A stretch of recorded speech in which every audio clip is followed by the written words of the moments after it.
ছোট্ট সোনামণিরা, এখন আমরা শিখব বিভিন্ন পোকামাকড়ের নাম। চলো শুরু করি। এটা হলো প্রজাপতি।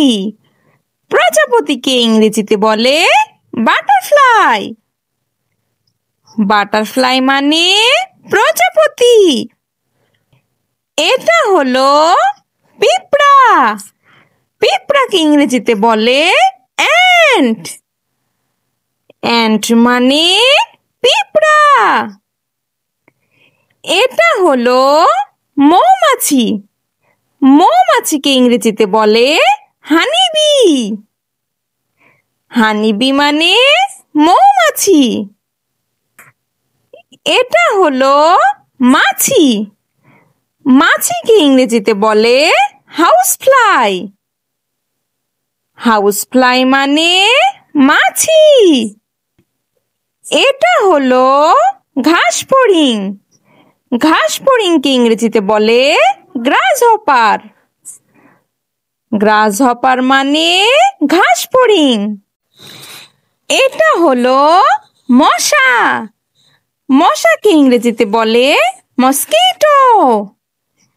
মস্কিটো মানে মশা। এটা হলো কীট।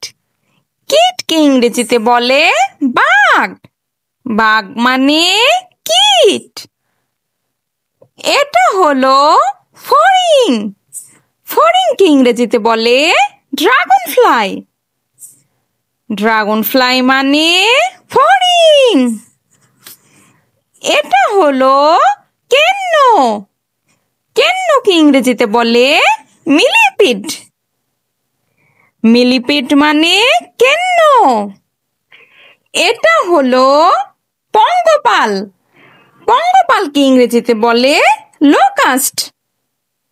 লোকাস্ট মানে পঙ্গপাল। এটা হলো জোনাকি। জোনাকিকে ইংরেজিতে বলে ফায়ারফ্লাই। ফায়ারফ্লাই মানে জোনাকি। এটা হলো তেলাপোকা। তেলাপোকাকে ইংরেজিতে বলে ককরোচ। ককরোচ মানে তেলাপোকা। এটা হলো বোলতা। বোলতাকে ইংরেজিতে বলে হর্নেট। হর্নেট মানে বোলতা। এটা হলো গন্ধি পোকা। গন্ধি পোকাকে ইংরেজিতে বলে স্টিঙ্ক বাগ। স্টিঙ্ক বাগ মানে গন্ধি পোকা। এটা হলো ফল মাছি। ফল মাছিকে ইংরেজিতে বলে ফ্রুট ফ্লাই। ফ্রুট ফ্লাই মানে ফল মাছি। এটা হলো শুঁয়োপোকা। শুঁয়োপোকাকে ইংরেজিতে বলে লার্ভা। লার্ভা মানে শুঁয়োপোকা। এটা হলো লাঠি পোকা। লাঠি পোকাকে ইংরেজিতে বলে স্টিক ইনসেক্ট। স্টিক ইনসেক্ট মানে লাঠি পোকা। এটা হলো ঘুন পোকা। ঘুন পোকাকে ইংরেজিতে বলে উডওয়ার্ম। উডওয়ার্ম মানে ঘুন পোকা। Thanks for watching. ভিডিওটি ভালো লেগে থাকলে এক্ষুনি চ্যানেলটি সাবস্ক্রাইব করুন। আল্লাহ হাফেজ।